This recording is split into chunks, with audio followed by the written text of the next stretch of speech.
Good morning, everybody. Morning, John. Welcome to our first session of the conference, which is entitled How to Build PEG. With hearing myself, this is very exciting. I'm dealing with an inner ear thing at the moment, so my balance is off, and now I'm hearing myself twice. So if I collapse, just ignore me. Our session today is going to basically focus on two areas. One, how to design policies and procedures for a successful PEG operation. And secondly, how to build public support for PEG. We have two speakers with us at the moment. Stephanie Snowden is the Public Information Officer with Richland County, South Carolina. And Bunny Rydell is President of Rydell Communications, which is a telecommunications consulting firm, and she also is Executive Director of American Community Television, which is a lobbying organization in Washington whose sole mission is to lobby for PEG on Capitol Hill. So what we'll do is we'll give each of them however long they want. We have an hour and a half, so we'll let them speak, and then we'll open the floor to questions. So first we'll have Stephanie Snowden. Thank you.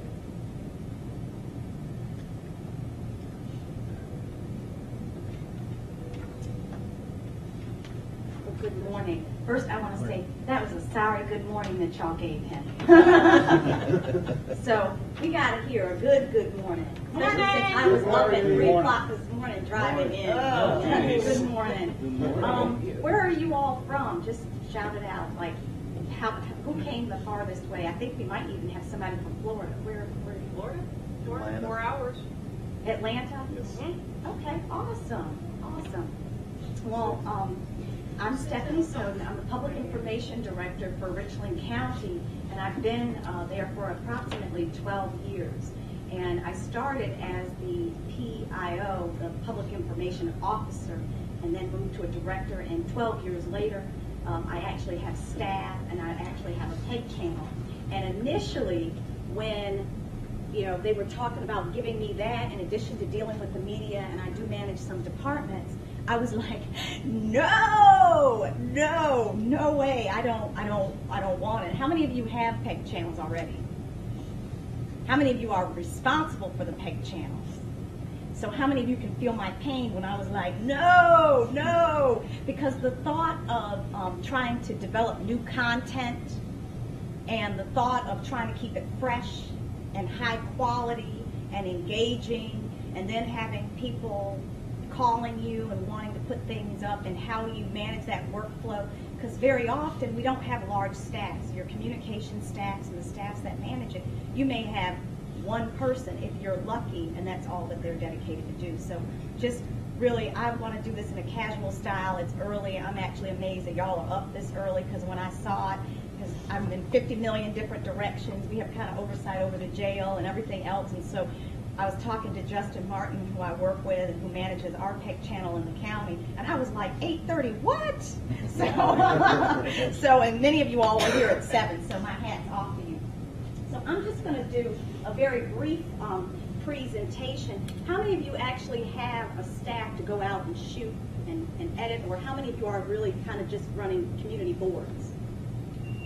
I am the staff. Does that count? Okay. No, that does. Yeah, of course that counts.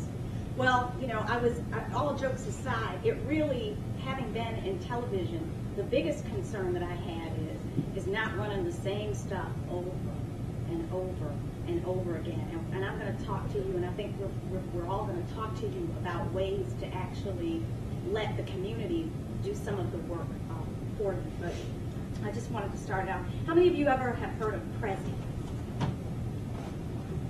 I have to say that the smartest people in the world are middle school technology people, because I was a principal for a day, and I saw this, and I was like, I gotta learn this. I mean, I'm not a technology person, and this is very simple, and I wanted to keep it simple. But first, I want to show you what we're doing on our PEG channel, and our PEG channel is just 2.5 years old. And so I'm very proud of where we are.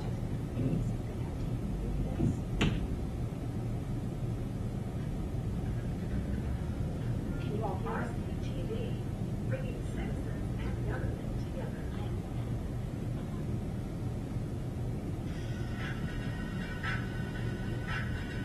Can you all hear it?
Thank you for watching.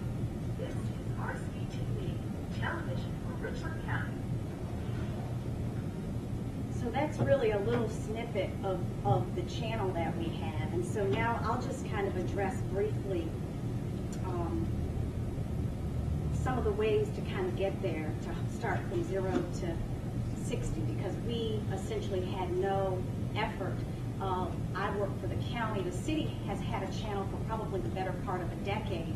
And so thanks to Doris Boris, who I'm sure many of you are familiar with, what Time Warner Cable wound up doing was actually splitting the channel, which I did not think was the greatest thing to do, because I was looking forward to actually sharing the channel with the municipality, because that meant rather than having to program for 24 hours a day, I could just be responsible for 12. But politics being the way it is, I just had to kind of work with it. But we probably go to about 52 to 58,000 homes. That's what Time Warner estimates is our service area.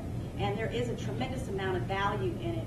And so, of course, anytime you can get your message out and what you're doing in your community and in your local government, it's going to be a benefit. And so if you have to start off with boards, that's good too. The community, what you're doing with the United Way, your parks, when your council meetings are, who your council members, are, and also even cross-promoting the other things that you have going on, if you have a newsletter or your website. So we really try to make sure that we have a synergy there. But basically how to build a peg.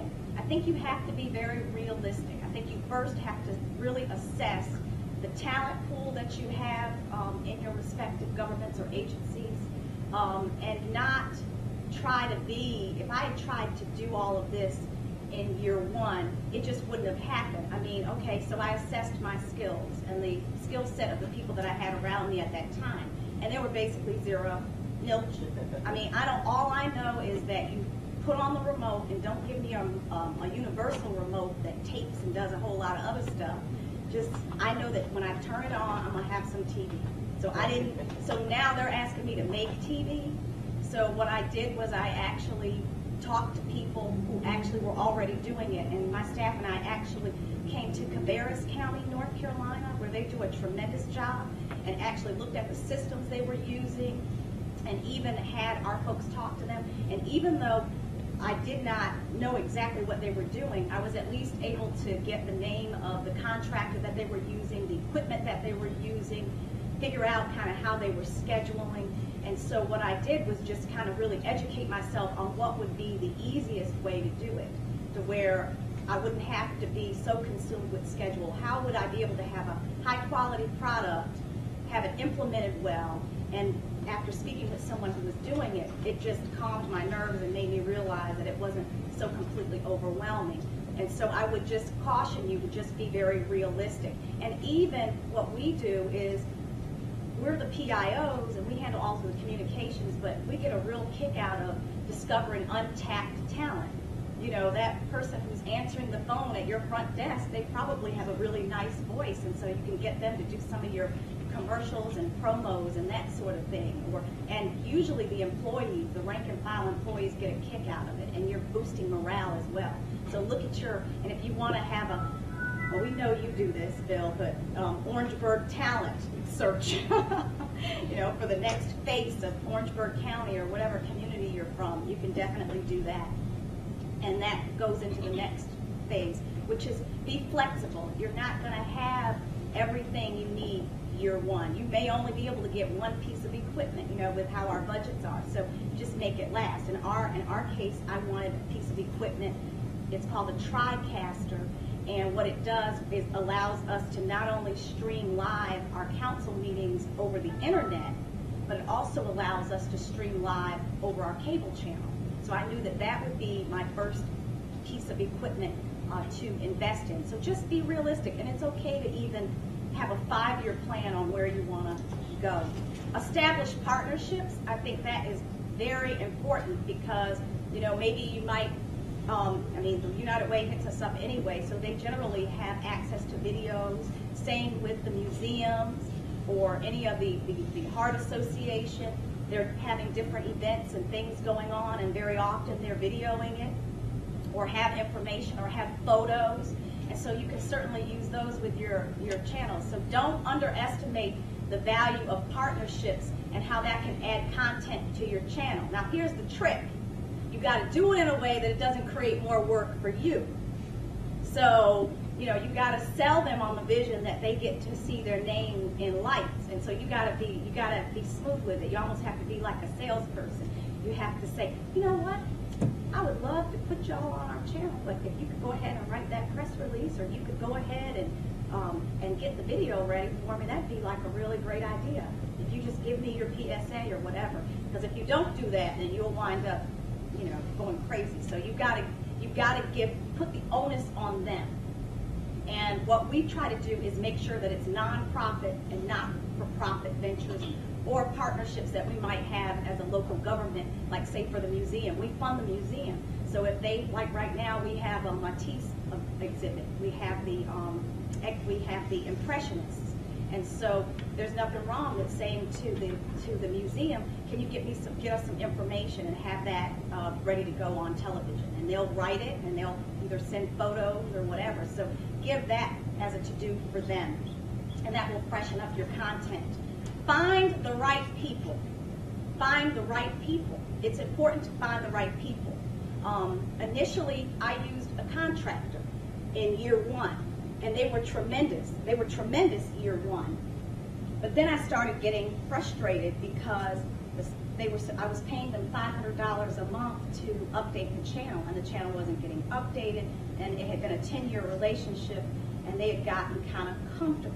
And so I was very frustrated, and I had a meeting with them in, I want to say, April. And what I was told is essentially, if you want better content, we need better dollars. Y'all aren't responding to that, like y'all know what I'm talking about, but they basically said, we're as creative as we're paid to be. And fortunately, see, listen, did you hear them go, See, that hurt her, and she doesn't even know me. And you have to imagine, after a 10-year relationship in which they would do little video products for us, and I get the big responsibility of programming a PEG channel, and then I'm told that I'm your very first contract, and you're only as creative as you're paid to be. I didn't do that because I had my senior PIO with me, and I said, now your whole job, girl, is to just keep me calm in this meeting and make me very professional so that I don't lose my mind. And so I said, okay. And then I knew that day that I was going to have to find some money to let them go and bring those capabilities in-house. And I didn't know what I was going to do. Again, I am not the most technical person, but what I did was I found the equipment that I wanted, the company that would do it, the vendor, and I asked them, who in my area uses this equipment? And our school district used it.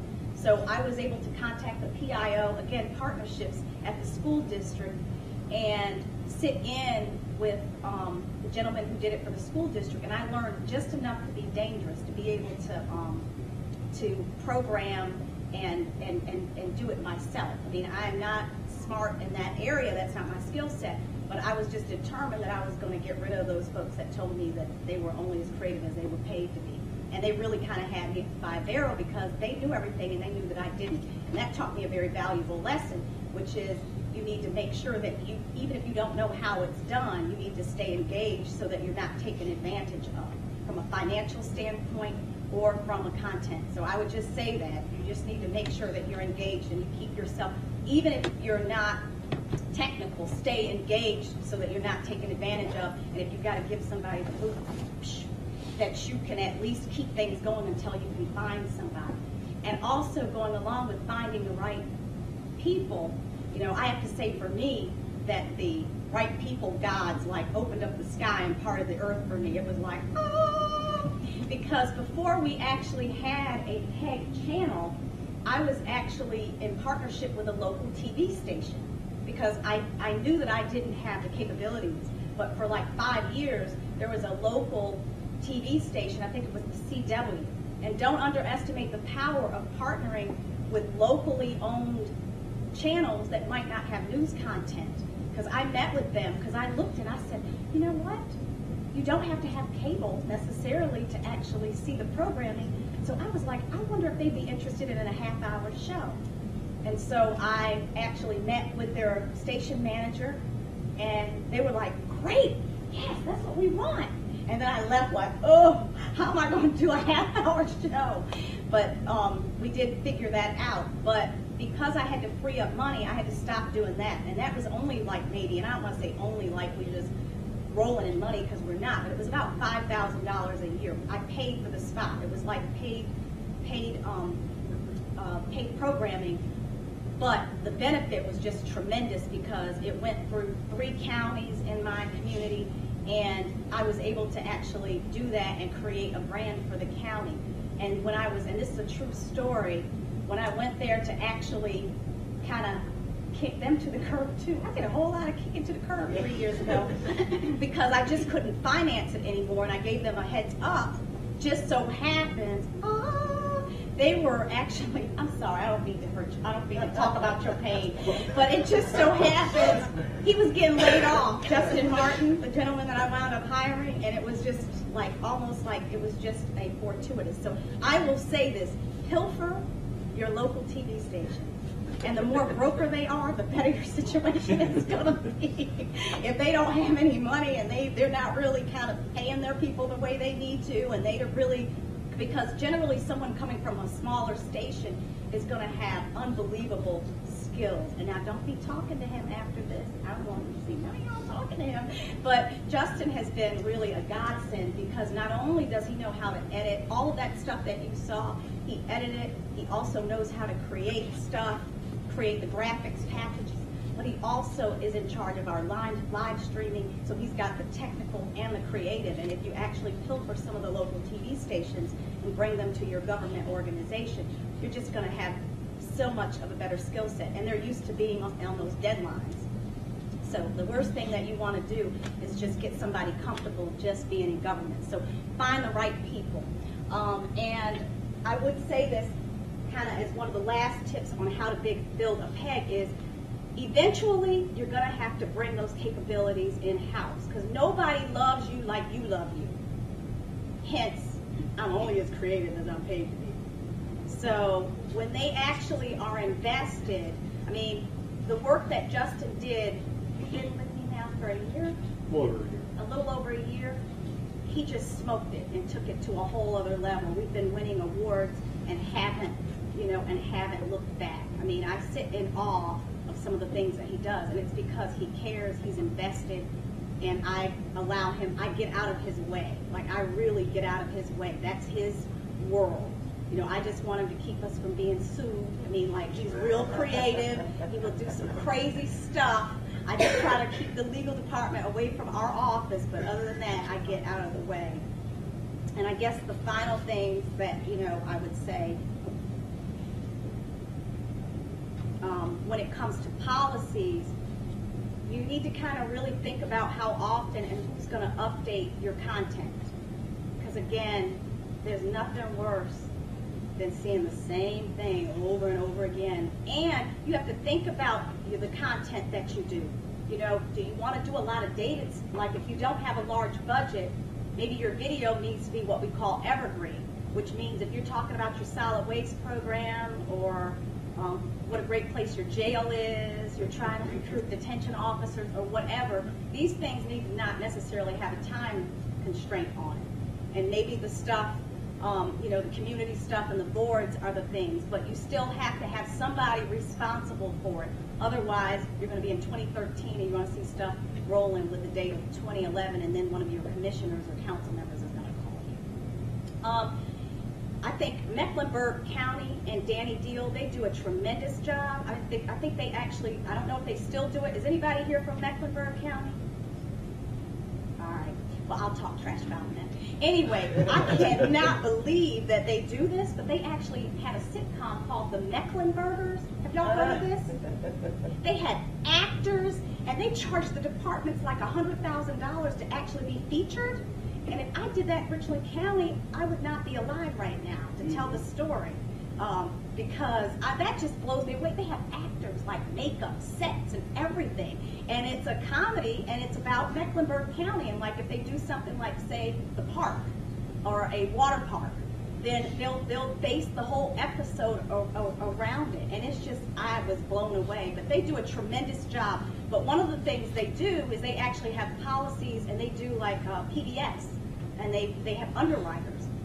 And that's something to consider, but you really need to make sure, like, don't be going out here and telling your bosses that you're going to start doing advertisers and stuff, because you don't want to get in trouble with the FCC. But you need to make sure that however you do it, that you're doing it, I think, in like a model after like PBS, you know, where it's underwriters. You can't have full-fledged commercials, but you can actually have underwriters. You know, this radio hour has been brought to you by Tide. You know, like that. It can't be jazzy. It's got to be kind of boring, or you know, you might offend somebody. But no call to action. It's called No Call to Action. Right. Okay. See, ask her about all of that because she knows. But anyway, so that's a consideration, because if you need to purchase lights and equipment and stuff like that, or grow, the underwriting. What did you call it again? No call to action. The no call to action. That means you're not buying anything. You're not asking them. you're not saying come on down to Fred's and buy the car. You stop at that point. You know. Okay, so see, like what she said. Right. And then you need to also have a policy about your community postings, because otherwise you're going to have some crazy stuff. I mean, you're going to get crazy requests. I'm here to tell you, like, flea market. Nana's flea market. How can I get my stuff on TV?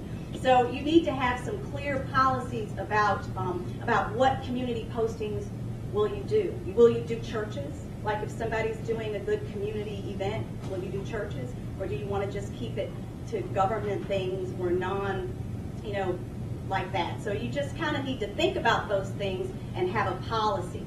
And this is a big one. Do we have any elected officials in the House? Because I really want to talk some junk about y'all, but I don't want to offend anybody. Any elected officials in the House? Look, don't be ashamed. You were out there talking about it a few minutes ago. Seriously, are there any elected officials? Nope. Okay, good. No, I'm just kidding. But, of course, the elected officials think that your whole sole existence is to make sure that you're putting them on TV. And we do include them. As a matter of fact, we have something called Council Corner.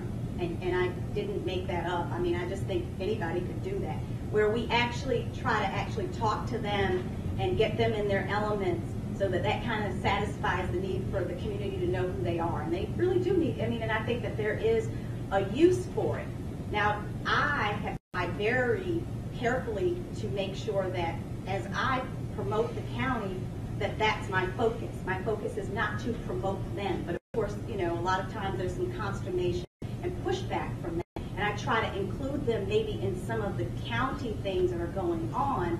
And we do have Council Corner where we highlight them, but it's very limited. I mean, I don't allow them to review stuff. I try not to let them tell me what to put on the channel, because if you start down that slippery slope, you know, you're going to be indicted. I'm just trying to tell you. No, I'm just kidding. You won't be indicted, but I mean, I'm just saying you may get yourself in trouble, because as they're running, even though I think, I mean, there are sometimes some really clear rules when they're up for re-election and equal time issues. So you really kind of need to be careful about that you're just basically highlighting them in their current responsibilities and not doing anything that could be really cross that line into campaigning for them. Seriously, because I don't think anybody in here, y'all a good looking group, you don't want to be wearing stripes. It's not fun. They don't have good lotions and hair shampoo. I can promise you that. And then again, I just think engaging the community. And once people start seeing it, they'll actually start asking. They will actually start asking and sending you information. And so if you're sitting on boards and commissions, the Girl Scouts, I'm on the board of the American Red Cross in Columbia, as well as Sister Care that advocates for abused and neglected women. So your people are all over the place doing good community service. The United Way, you know, engage them, engage the community, and you'd be surprised. I know that in Cabarrus County, I think that roughly, because they're a veteran community of Charlotte, but I think they were telling us that about 75% of the folks in their community get their news from their county channel. And so that's phenomenal. And so with that, I am going to sit down, and I hope that I've said something of benefit. And if you have any technical questions, ask him right there. Because all I can tell you is that the thingamajig, and it looks good, and that's it. But thank you. I appreciate your time, and I appreciate y'all getting up so early.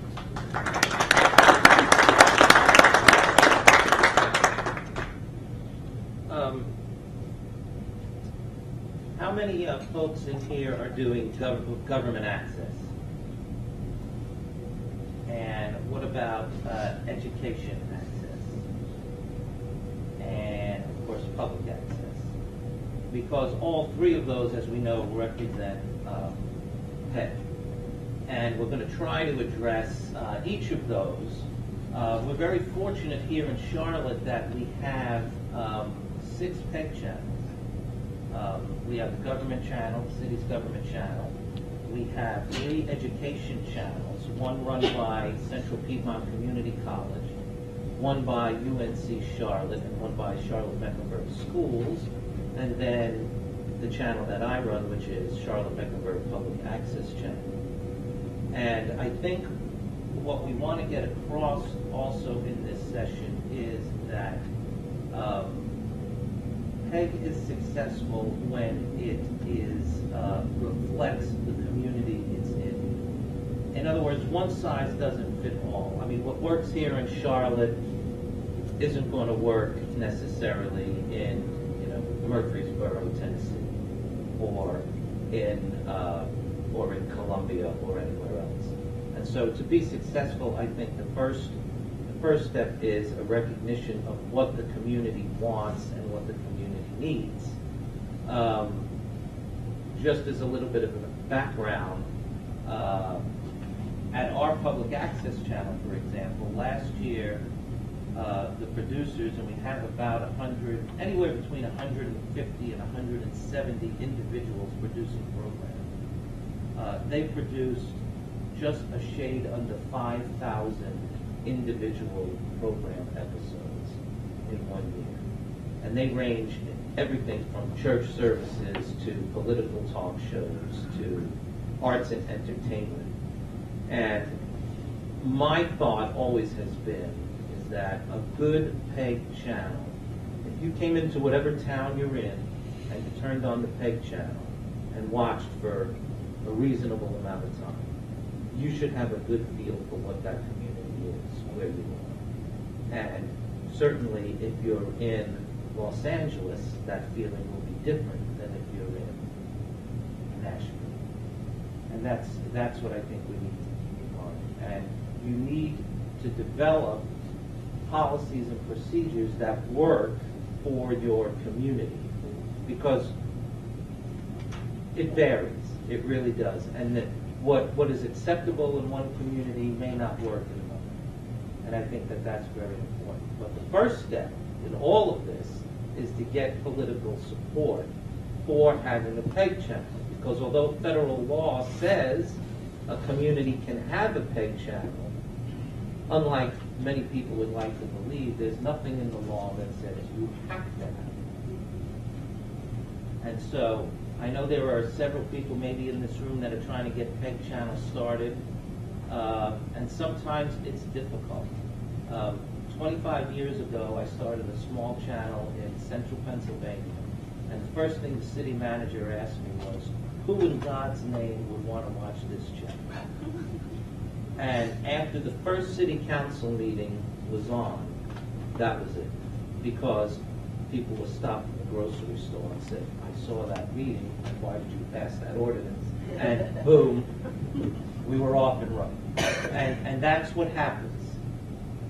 So gaining political support is very important. And there's a lot of pitfalls, there's a lot of anxiety, especially if you're thinking of a public access channel, because we have a very bad rap.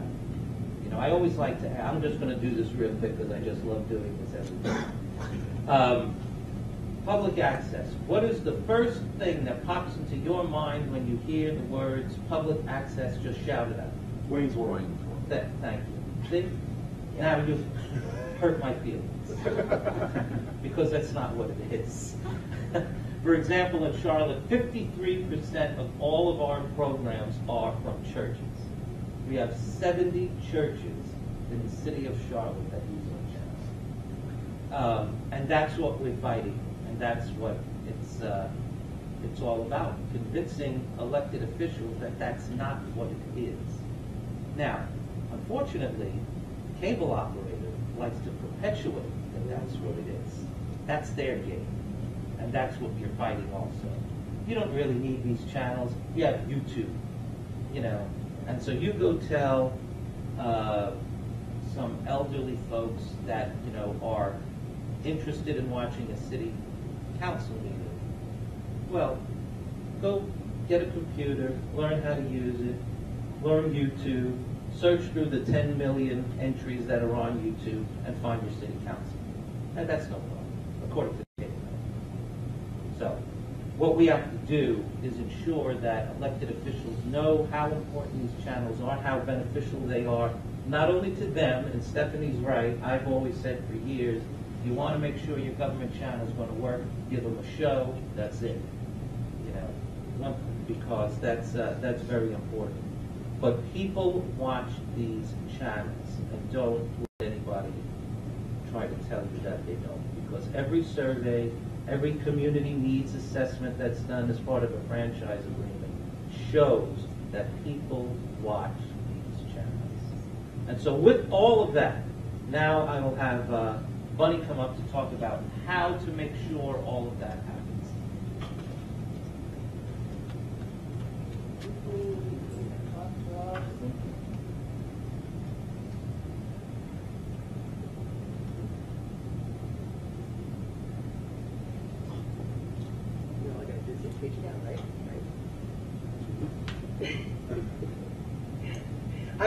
Well, I'd like to tell you that I would love to come into your community and tell you exactly how to run your channel, but really I don't even know how to do PowerPoint, so it's going to be a little difficult. My joke used to be is that I actually considered an international telecommunications expert, but I don't know how to program my own VCR.